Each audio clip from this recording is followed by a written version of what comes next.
Bienvenue mesdames et messieurs, merci encore grâce à la magie, il y a technologie, j'allais dire merci na bino nyoso mbote na bino nyoso bozui libaku ya kolanda biso magazine piste 143 nous sommes là toujours dans le cadre kaka ya komemela bino basango ya Congo Kinshasa basango surtout ya politique ya mboka na biso ndenge eza kokenda après point de presse ya monsieur Joseph Kabila Vital Kamerhe est très fâché.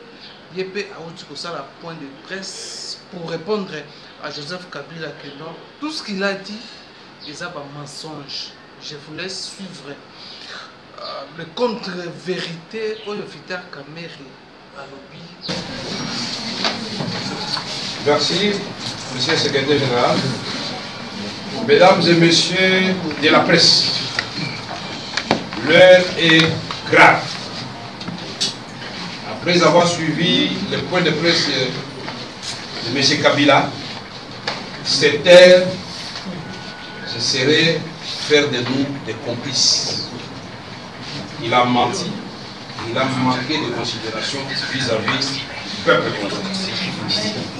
À la grande surprise du peuple congolais, le président de la République est sorti de son mutisme de 5 ans en convoquant un point de presse le 26 janvier 2018. Ce point de presse intervient après les événements du 31 décembre 2017 et 21 janvier 2018, traduisant le ras-le-bol du peuple congolais qui revendique les élections conformément à l'accord de la Saint-Sylvestre et à la Constitution. Ces droits fondamentaux de vivre dignement.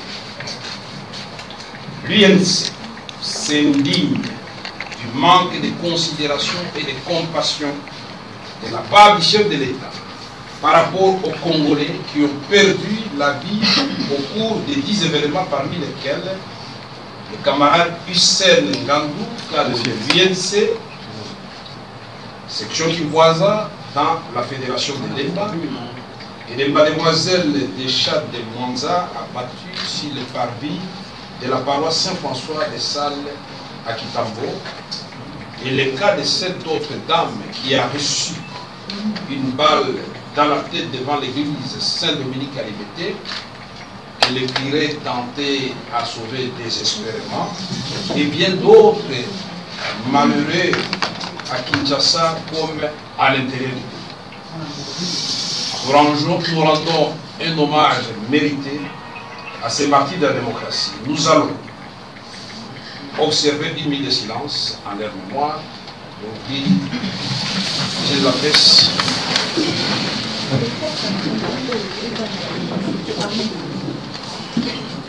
Je vous remercie.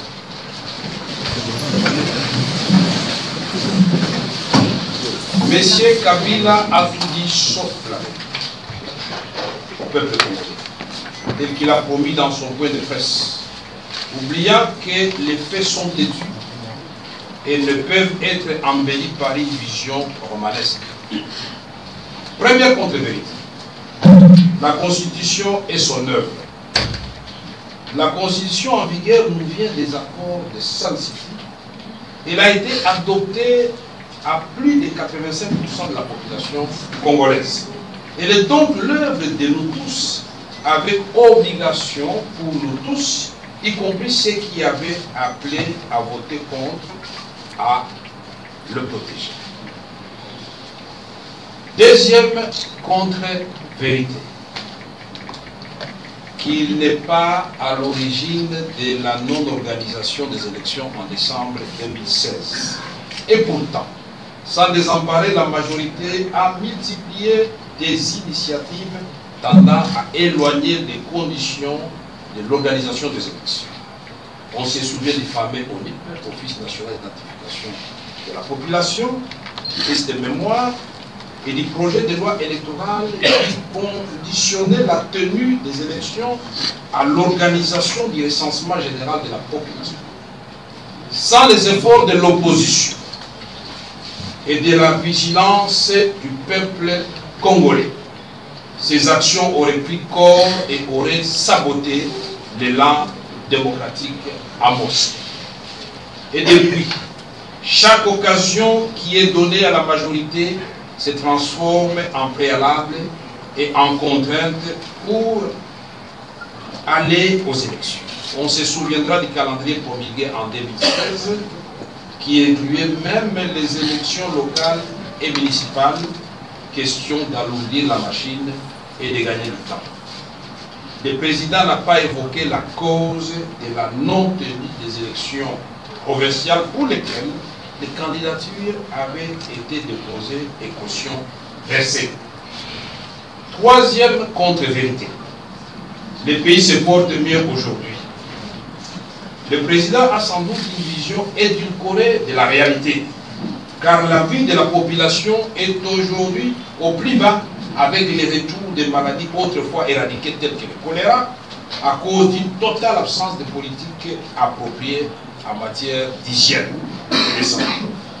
Dans quel pays vit M. Kabila? En tout cas pas en République démocratique. Une capitale envahie par les immondices est devenue plus insalubre qu'avant. Une perte vertigineuse du pouvoir d'achat des Congolais, le contentement des étudiants qui revendiquent le paiement de l'aide minérale en monnaie nationale conduit au vie aussi de tout le monde par les profs de l'ordre, grève des fonctionnaires, des enseignants, des médecins et des infirmiers. Et l'on peut allonger cette liste pour voir combien les espoirs et la peur du lendemain a élu domicile dans la majorité des foyers encore debout, alors que les autres familles sont indépendantes à cause de l'insécurité. L'éducation et l'habitat sont on ne peut plus inappropriés. L'accès aux soins de santé est quasi nul. De quel pays parle M. Kabila? En tout cas, pas la République démocratique. Quatrième contre-vérité. M. Kabila est aujourd'hui un homme simple, qui s'isole, qui par la même occasion veut isoler le pays. Sinon, comment expliquer que l'opposition, la société civile, l'Église catholique, l'Église protestante, les musulmans se rangent du côté du peuple et comprennent qu'il faut l'accompagner dans la défense de ses droits? Comment se fait-il qu'il soit le seul à ne pas voir ce que tout le monde voit? Il ne peut pas naviguer de cette manière sans mettre en péril la nation tout entière en danger. Dans quel pays vit M. Kabila? En tout cas, pas en République démocratique du Congo. Cinquième contre-vérité. Choisir entre la démocratie et le développement. Chercher à établir un conflit entre le développement et la démocratie, c'est mal cacher ses intentions de demeurer éternellement au pouvoir, car il n'y a pas de développement sans démocratie, ni démocratie sans développement. Les deux sont intimement liés, ils évoluent en binôme, de telle sorte qu'investir dans la démocratie, c'est investir dans le développement. M. Kabila, connaît-il le Ghana, l'Afrique du Sud, la Tanzanie, le Sénégal, le Mozambique, la Namibie? Je peux allonger cette liste. Et cette problématique du conflit développement, démocratie ne se pose pas dans ce pays. Dans quel monde vit M. Kabila? En tout cas, pas en République démocratique. Sixième contre-vérité. M. Kabila a voulu transformer les Aïrois que nous étions en Congolais. Parce que, estimait-il que nous étions des barbares, nous étions des jouisseurs, des nuls. C'est une insulte contre le peuple congolais que je ne peux tolérer. J'ose croire qu'il s'agit là de lapsus lingua de la part de M. Kabila.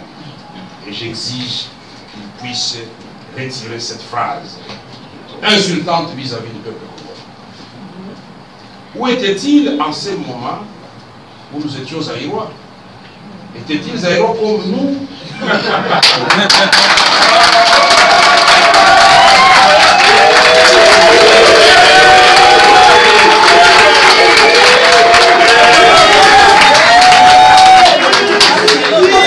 Était-il à ce moment où nous étions Aïrois? Étaient-ils Aïrois comme nous ou pas? Parce que Zaïrois, je me souviens, étudiant à l'université de Kinshasa, nous avions 2 repas par jour, nous avions un logement, et en plus, si on ne payait pas les frais académiques, on nous payait une bourse d'études par le gouvernement zaïrois de l'époque. C'est ce qu'il a voulu transformer. En tout cas, il a réussi à le faire parce qu'ils nous ont plongé dans une misère noire. Mais une vérité que nous devons retenir de cette phrase est qu'il a réussi effectivement à transformer le peuple congolais, qui n'a plus peur d'assumer son destin, même devant les tirs à balles réelles, bombes lacrymogènes, arrestations arbitraires, tueries sauvages. Ça, c'est une transformation positive. 7e contre-vérité. Les forces de sécurité n'ont pas tué. Elles ont rétabli l'ordre. Non, M. Kabila. Les forces de sécurité n'ont pas rétabli l'ordre, car l'ordre n'était pas perturbé. Elles ont tué, blessé, arrêté, humilié, déshabillé et violé les Congolais. Il y a eu même, selon certaines sources concordantes, la présence de mercenaires étrangers en civil pour massacrer notre peuple. On les a vus à Matete, on les a vus à l'université de Kinshasa, on les a vus dans beaucoup de communes. Qui sont ces hommes en civil lourdement armés? Qui sont ces hommes en civil cagoulés? La guerre contre le peuple congolais? Non, c'est comme ça. Votre rôle, c'est d'apporter des solutions aux problèmes du peuple congolais et non pas lui faire la guerre. 8e contre-vérité. Le CLC, le comité laïque de coordination, n'est pas à la base de la mort de paisibles citoyens comme l'a prétendu M. Kabila. C'est plutôt M. Kabila, commandant suprême d'une armée et d'une police qui ont oublié leur mission régalienne de défendre le territoire national, les personnes et leurs biens qui sont à la base des morts et de la perturbation de l'ordre public. 9e contre-vérité. M. Kabila dit que l'Église ne doit pas se mêler de la politique du pays. Réponse du pape: l'Église doit être aux côtés du peuple opprimé et elle a le droit de donner son opinion sur la marche du pays et de dénoncer tout ce qui est considéré comme violation des droits de l'homme. 10e contre-vérité. M. Kabila n'a pas l'intention de quitter le pouvoir comme il a prétendu. Il n'a pas l'intention de quitter le pouvoir par les élections. Dans ses réponses vagues mêlant le processus électoral et le plan de développement à long terme, pour quelqu'un qui veut partir le 23 décembre 2018, on comprend aisément que M. Kabila est en train de rêver. Parce qu'il croit qu'il suffit d'effrayer les Congolais pour opérer un passage en force. Non, il n'y aura pas d'autre glissement. Vous allez partir. Le peuple congolais, vous avez les droits, nous avons les droits de revendiquer nos droits fondamentaux, y compris par les manifestations pacifiques prévues dans la Constitution de la République, qui n'appartient pas à M. Kabila. C'est un contrat social qui régit tout notre pays. Lèvons-nous et marchons. Marchons, marchons et marchons jusqu'à ce que la volonté du peuple l'emporte sur la dictature. L'INC sera toujours du côté du peuple congolais pour défendre son droit sacré de vivre dans la dignité sur la terre de ses ancêtres. Toujours ensemble, et que Dieu bénisse le peuple congolais. Je vous remercie.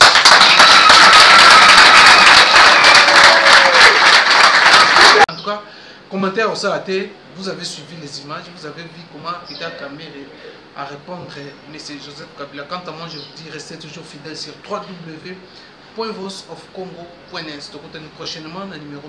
Bye bye.